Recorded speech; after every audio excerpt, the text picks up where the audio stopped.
Esta noche, en Desde las Cámaras, eliminan 109 fideicomisos en medio de protestas de la oposición, víctimas y afectados.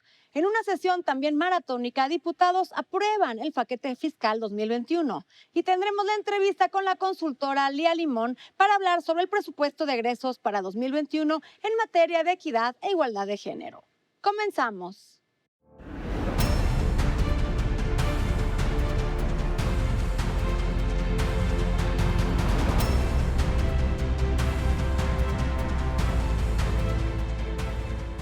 Dos sesiones de toda la noche para aprobar dos temas de gran importancia: la extinción de 109 fideicomisos en senadores y la miscelánea fiscal 2021 en diputados. El Senado de la República aprobó este miércoles la extinción de 109 fondos y fideicomisos. Esto tras una sesión maratónica de más de 12 horas que se llevó a cabo en la antigua sede de la Cámara Alta en Jicoténcatl, a causa de las protestas en la sede oficial de Insurgentes y Reforma. El proyecto fue avalado con 65 votos a favor de Morena y sus aliados políticos. Mexicanas y mexicanos, les decimos con claridad, no se pueden dejar engañar. La eliminación de los fideicomisos no significa que se acaben los apoyos a los deportistas, a los cineastas, a los científicos. Estamos a favor de las víctimas, a favor de los periodistas, a favor de la gente que más lo necesita. Lo que se va a acabar hoy es el arte de desaparecer el dinero público. No se puede gastar en un proyecto estratégico de desarrollo nacional porque lo que queda es un presupuesto muy pequeño, porque todo está repartido en cuotas a grupos. Es una visión de grupos de interés, no de nación. Es una visión de grupos de interés, no de gasto público. 51 votos de la oposición encabezada por el PAN y el PRI no fueron suficientes. Aquí se dice que la corrupción es el principal problema. ¿Saben cuántas veces aparece la palabra corrupción en el dictamen? ¿Quién lo leyó? Están votando algo que ni leyeron. Una. Y en la página 133. Solo una. Y ese es su gran argumento.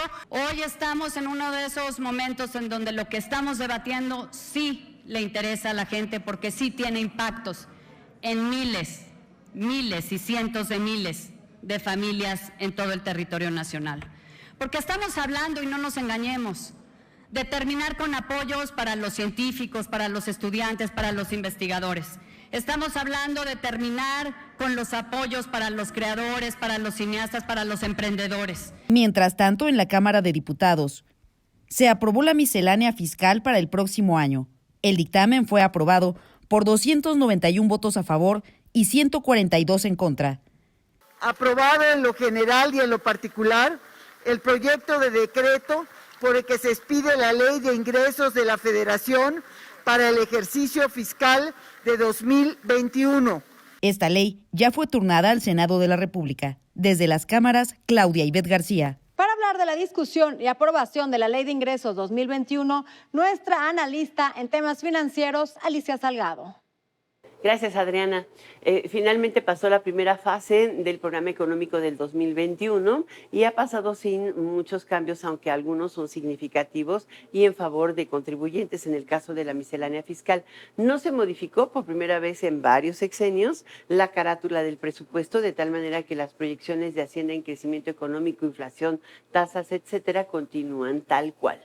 Y la otra es que sí se disminuye en 33,000 millones de pesos el presupuesto de ingresos aprobado, porque no se admite la utilización de los fondos de el seguro catastrófico de salud. Eso se rechazó, dado que no ha sido modificada la Ley General de Salud en México, y mientras esto no suceda, no puede incorporarse en el presupuesto y tiene que dirigirse a cubrir los gastos catastróficos de salud. Se le ordena al INSABI regresar el dinero y dejar el fondo como está. Como es una ilegalidad, eso es válido.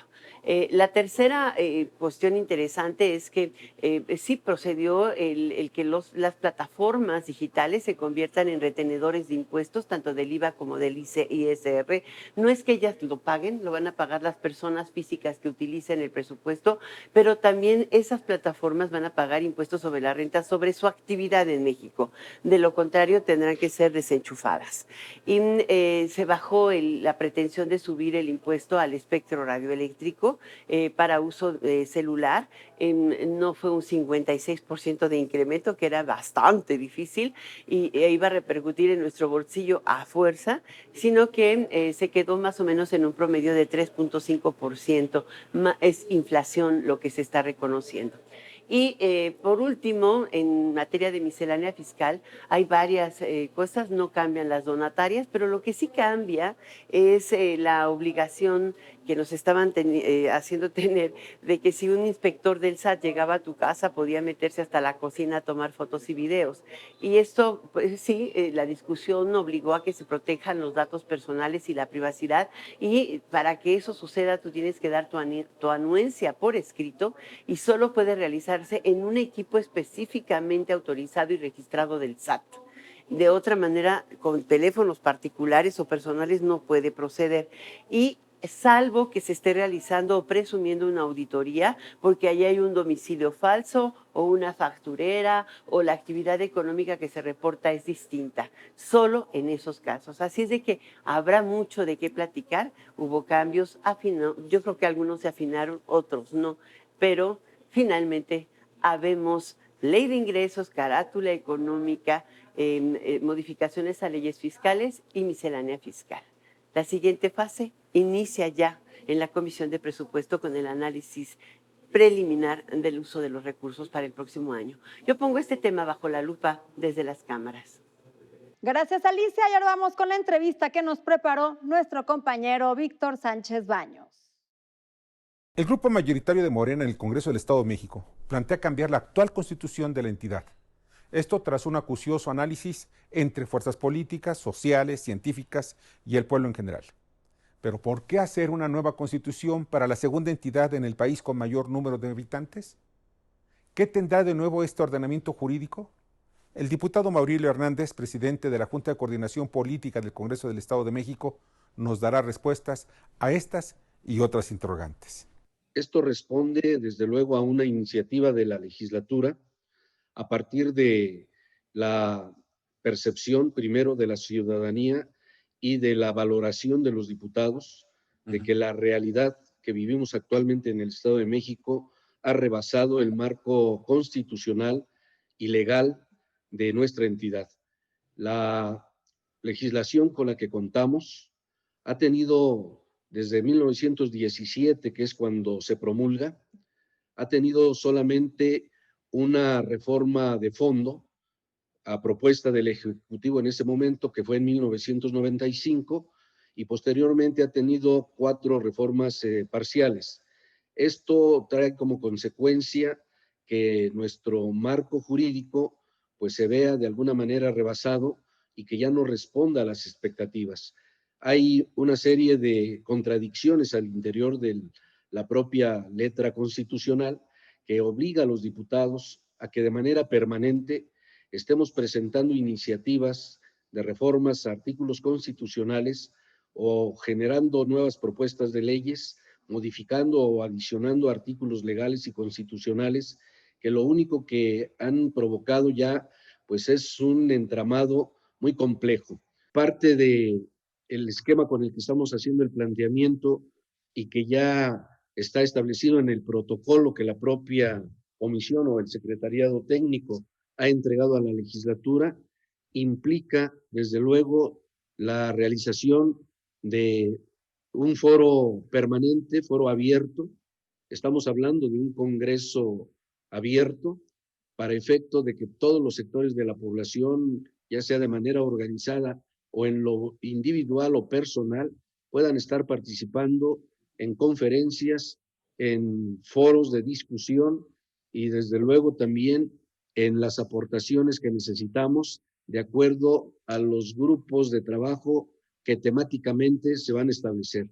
Va a haber grupos de trabajo plurales, reitero, donde podrán participar los representantes de los tres poderes, de los órganos autónomos constitucionales, como es la universidad, como es la Comisión de Derechos Humanos, como son incluso las instancias electorales, el propio Instituto Electoral, el Tribunal Electoral, todo lo que tenga que ver con una función que sea de servicio público podrá participar. Pero por otro lado, también la sociedad civil, a través de sus diversas cámaras, en el caso de los empresarios, de las organizaciones sindicales, las organizaciones del campo, todos, absolutamente todos, tendremos la oportunidad de aportar algún tipo de idea, algún tipo de propuesta que enriquezca desde luego el segmento de la parte de responsabilidad que en la vida social nos corresponde hacer a cada quien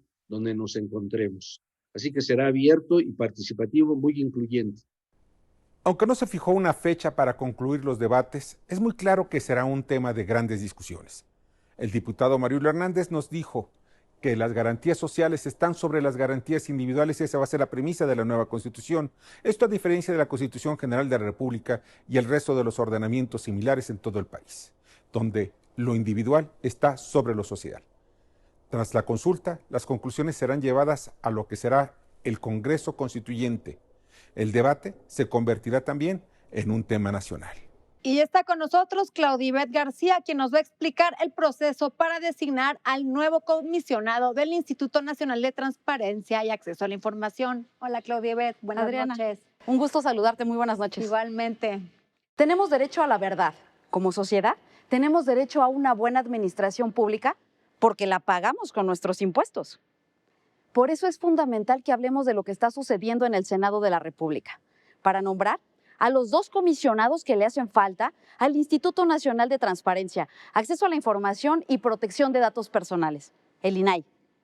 Este instituto es importante para México porque sin transparencia se alimenta la corrupción, porque sin información el ciudadano como usted y como yo perdemos poder en el mapa de la democracia. Y es importante porque el INAI es el instituto garante, al menos en teoría, de proteger nuestros datos personales. Ya se realizaron en las Comisiones Unidas de Anticorrupción, Transparencia y Participación Ciudadana y de Justicia las entrevistas virtuales para evaluar a 38 aspirantes. Se requirió la selección de 10 finalistas, 5 hombres y 5 mujeres, para posteriormente pasar esta decisión al Pleno de la Cámara Alta. Este tema requiere mayoría calificada, es decir, el apoyo de las 2/3 partes del Pleno. Importante subrayar que por mandato constitucional le corresponde a la Cámara Alta cumplir con su obligación de hacer estos nombramientos. Se trata de una de las facultades más relevantes del Senado, la de ser el órgano responsable de ratificar a servidores públicos e integrantes de órganos colegiados. Y es importante decir que a la sociedad mexicana sí le interesa la transparencia, la información. En 2019 se ingresaron más de 279,000 solicitudes de información pública. El INAI resolvió más de 15,000 medios de impugnación en materia de acceso a la información y recibió más de 700 medios de impugnación en materia de protección de datos personales. Que no se diga que a los mexicanos no nos interesa auditar a los servidores públicos. Es por ello que el INAI debe estar bien articulado, con un pleno completo, plural, con comisionados preparados y a la altura de las circunstancias para defender el andamiaje normativo que ya tenemos en esta materia. Sin transparencia, Adriana, no podemos aspirar a una verdadera legalidad, objetividad y además imparcialidad. Así es, Claudibet, de suma relevancia que se aprueben estos comisionados y además, bueno, que no estén a modo. Así es. Ojalá así sea. Muchas gracias, Claudia. Gracias. Vamos a un corte comercial y a nuestro regreso platicaremos aquí en el estudio de Desde las Cámaras con la analista en temas de equidad de género, Lía Limón. Hay que decirlo, el grupo de mujeres que siempre se han unido o nos hemos unido a dar estas batallas, ahora sí que de todas las fuerzas políticas, yo hoy me pregunto, esas que siempre fueron tan luchonas, tan activas de Morena, ¿dónde están? ¿Dónde están, la verdad es que dónde están Así esas es, mujeres Lía. que en otros momentos dieron este tipo de batallas? Ojalá en el Congreso se rectifique el presupuesto y ojalá las mujeres de todas las fuerzas políticas se sumen a esta batalla.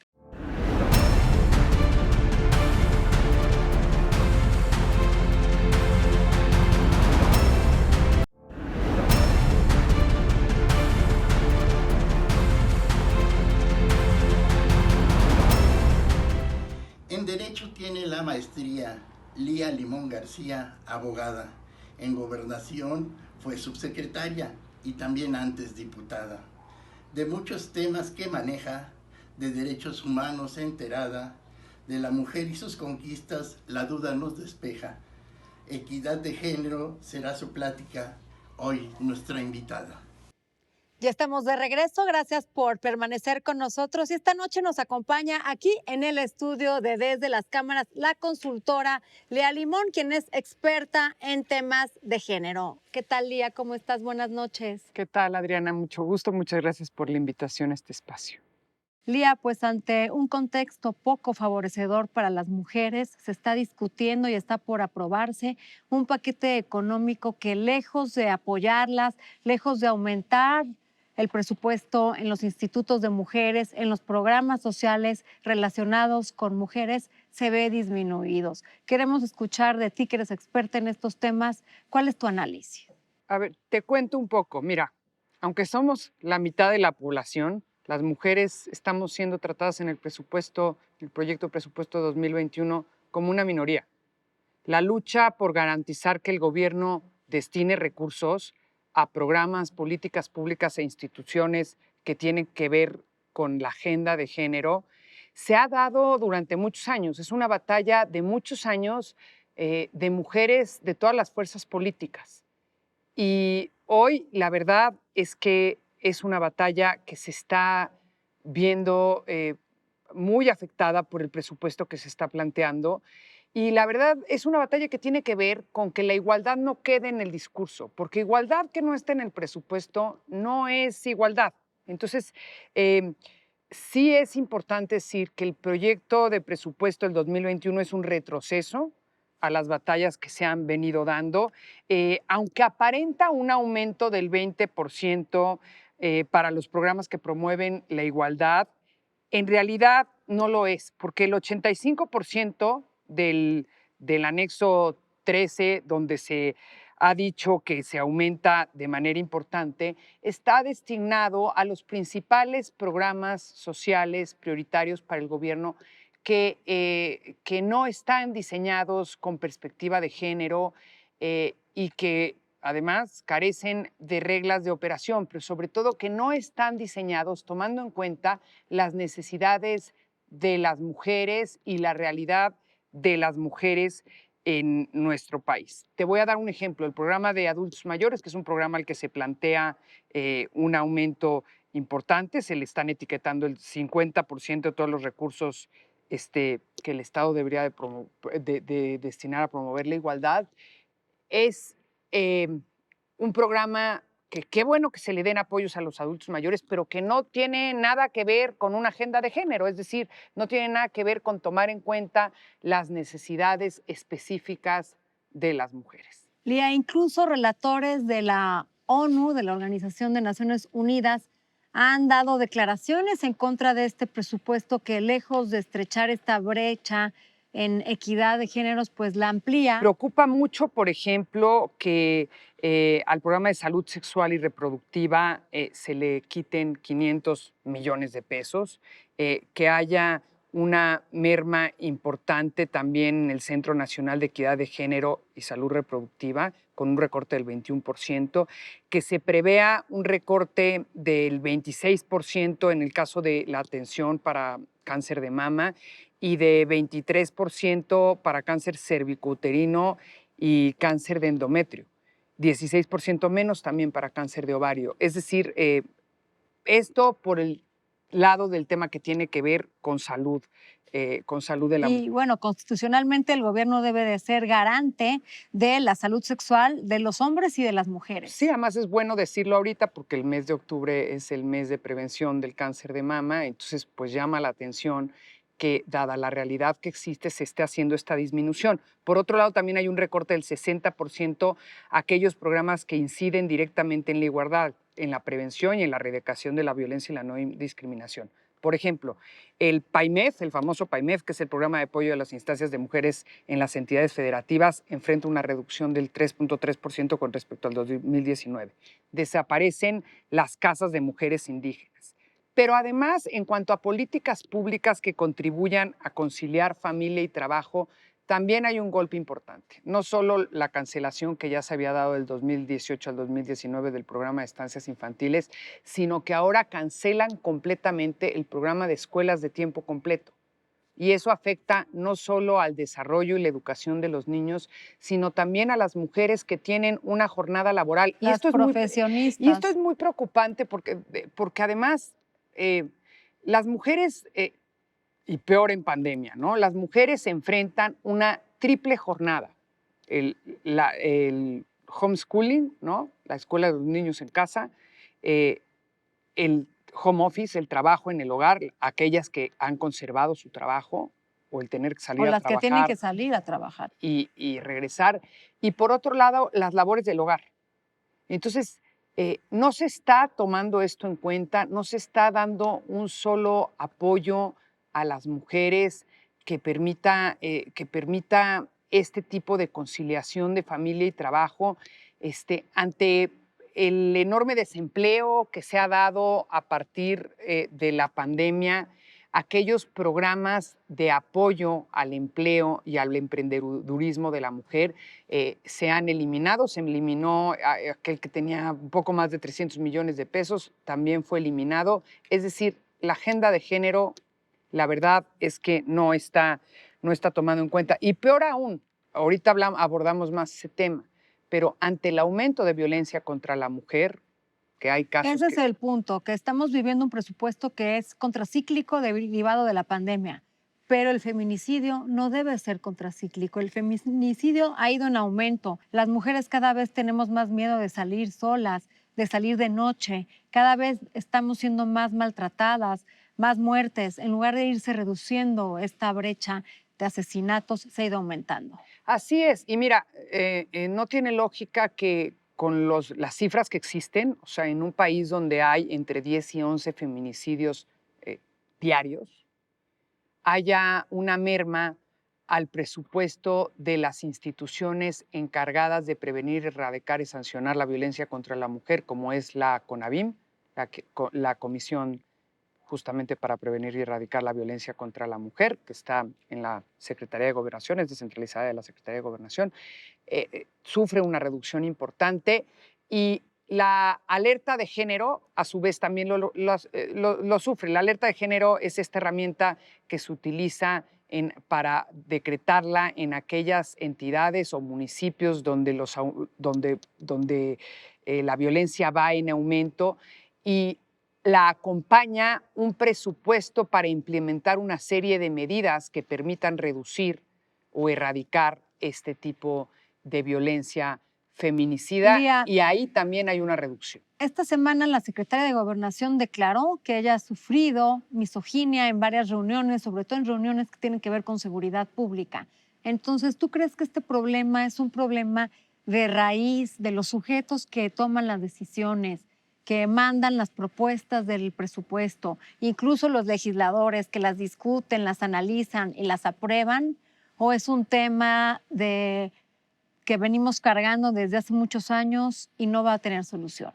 Mira, por supuesto que hay una parte de machismo y hay una parte cultural que hay que erradicar, pero también hay una parte de falta de interés y de capacidad de escuchar desde arriba, ¿no? Es decir, los actores debieran de tener mucho mayor sensibilidad, sobre todo a partir de la marcha que vimos el 8 de marzo y del paro del 9, de entender que el mundo ya cambió, que el mundo está cambiando y que no hay marcha atrás.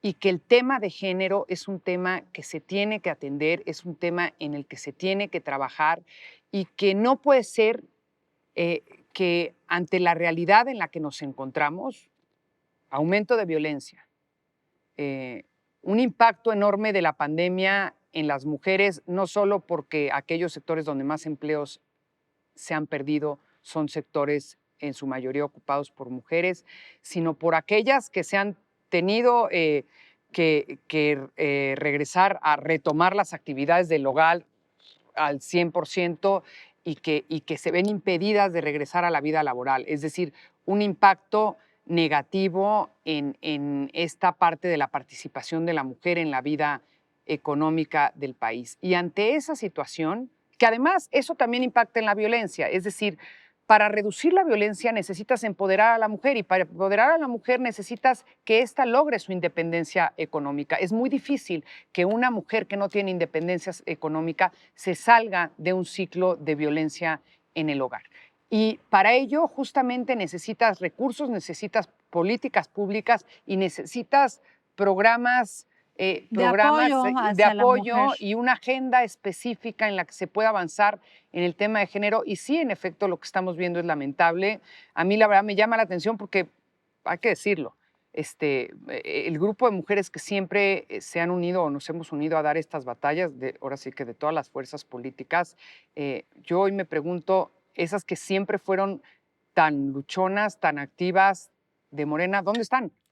¿Dónde están? La verdad es que ¿dónde están esas mujeres que en otros momentos dieron este tipo de batallas? Ojalá en el Congreso se rectifique el presupuesto y ojalá las mujeres de todas las fuerzas políticas se sumen a esta batalla. La izquierda, que siempre se ha caracterizado por luchar por estas cuestiones de género, hoy la vemos muy callada, se nos acabó el tiempo y desafortunadamente, bueno, para este gobierno no es prioridad la igualdad de género y la violencia de género ha crecido en esta pandemia derivado del confinamiento. Lía, muchas gracias por estar con nosotros aquí en Desde las Cámaras. Lía Limón, consultora en materia de temas de equidad de género.